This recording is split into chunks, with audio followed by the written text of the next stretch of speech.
1929. Wall Street. Inizia la Grande Depressione. 1956. Israele invade il Sinai. 2004. Roma. Firmata la Costituzione europea.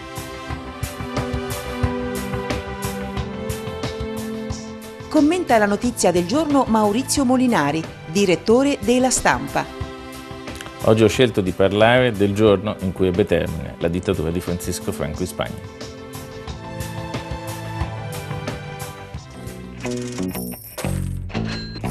«29 ottobre 1929, New York.